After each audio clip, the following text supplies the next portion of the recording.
Matt and James locked on Lions, locked on Bucks. Bucks coming to Ford Field, just like they did last year for the playoff game, which turned out to be a great football game. All right, James, what do the Bucks got to do to win? What do you see as some keys here as how they get this thing done? First and foremost, Baker Mayfield has got to be as accurate and efficient as he was against Washington. Chris Godwin still needs to be the focal point of the offense, and they have got to shut down Amon-Ra St. Brown. So Baker Mayfield on Sunday went 24 for 30, 289, 4 touchdowns. But here's where it really got interesting for Baker Mayfield, and what I mean when I talk about he's got to be as efficient as he was. He was 10 of 12 for 145 and 3 touchdowns when throwing at or beyond the first down marker. That's an 83.3% completion percentage. And on passes of 10 or more yards, he was 5 of 7 for 105 and 2. That's what the Liam Cohen offense has brought to the Bucs, in addition to those threats that I mentioned in Jalen McMillan and Bucky Irving. They really open up a whole slew of different options for Baker. And that Liam Cohen offense is kind of a spinoff of what Detroit just saw against the Rams last week. Now, something else that I noticed that kind of parallels between the two, Baker Mayfield on Sunday only ran play action 4 times. He was 2 of 4. Of Matt Stafford's 51 dropbacks against Detroit, they only ran play action 7 times. So I don't expect a lot of play action in this game. It's going to be straight up. Liam's going to call some plays. Baker's going to put him in the best position, and they are going to go. As far as Chris Godwin, he's in that Cooper Kupp role in Liam Cohen's offense. He's back in the slot. He had 8 targets for 8 receptions, 83 yards. 5 of his 8 receptions came on 3rd down and resulted in a 1st down. You go back to Sunday, Cooper Kupp, 14 receptions on 21 targets for 110 and 1.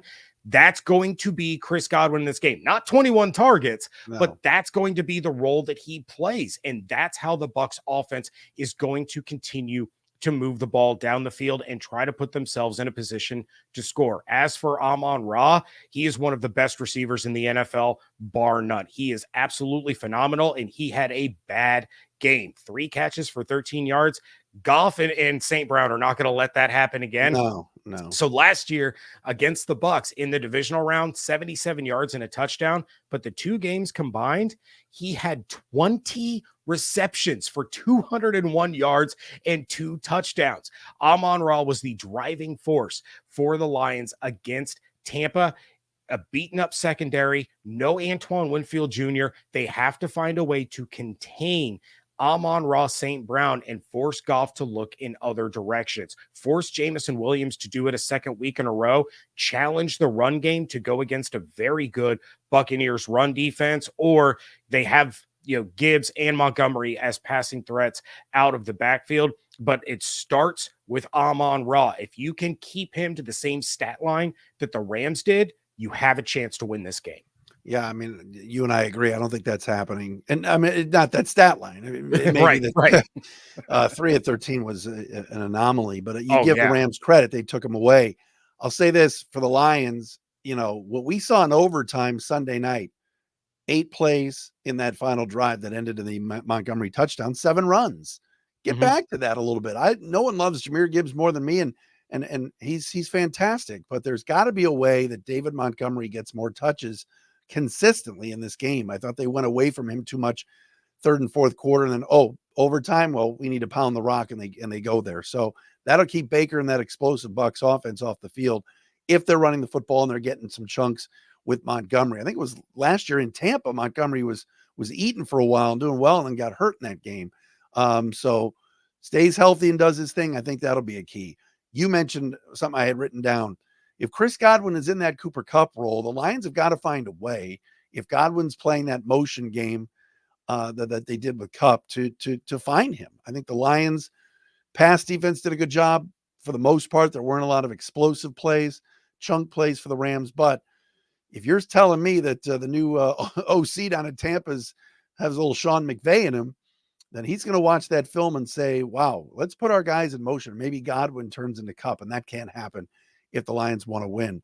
And the third key is I think long fields for Baker with this crowd, what's going on at Ford Field right now, and I know Bucs fans heard it last year. It's insane. I mean, it is like it's a rock concert. It's everything. It's craziness. And Jack Fox continues to be a huge key for the Lions. Booming punts. You give Baker a long field. He's got to go 90 yards. And I know now with this silly new kickoff rule, everything's at the 30, it seems like. But let's see Baker start at the 5 and have to go 95 yards. Let's see that Bucs offense a couple times, the flip field, Jack Fox doing his thing, crowd into it, could cause some disruption there. So I think those are a few things I think, James, the Lions need to do. Yeah, I mean, Ford Field is no joke. David Harrison, the host of Locked On Commanders on this network, he and I were sitting about 8 inches away from each other during that game. We were having to text one another in order to have a conversation because we could not hear. It is loud. And I know the Bucs have been working on trying to simulate, the silent counts and try to simulate the crowd noise. You cannot replicate. I have been to a lot of concerts in my life, and my ears have never rung as much as they did leaving Ford Field after that game. It is electric, and I love it for Lions fans, man. They have suffered for far too long. Yeah. I love that the crowd gets so amped up and they have a team that they can love and cheer on that much. I think the Lions are going to win this football game. I think, like you said before, I see a shootout. I think that, Baker and that Bucs offense and some of the new backs, and I don't think the Lions defense will be terrible, but I think Tampa's going to have some success. So I could see a 37-31 type of game here where, again, it's on that number. Vegas and our friends at FanDuel have it at 6.5. I could see a 37-31 game here where the Lions prevail. I think St. Brown will bounce back.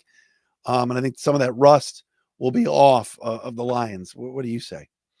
Yeah, that line's moved a little bit because it was at 7. So now it's come down just a little bit. I think the Bucs cover, but with all these injuries, especially Antoine and then Kalijah Cansey, that's the other really, really big one that affects the Bucs' ability to rush the passer. I don't know if they have the horses to be able to pull off an upset in Detroit. I think it's going to be close. And like I said, I truly believe that this is not the last time you and I are going to speak in the 2024 season. I think these two are destined to meet each other again in the playoffs, but I could see this one being 35-31, 37-35. Like it's going to be tight and it's going to be high scoring. Hammer the over. But I don't think the Bucs get this one done.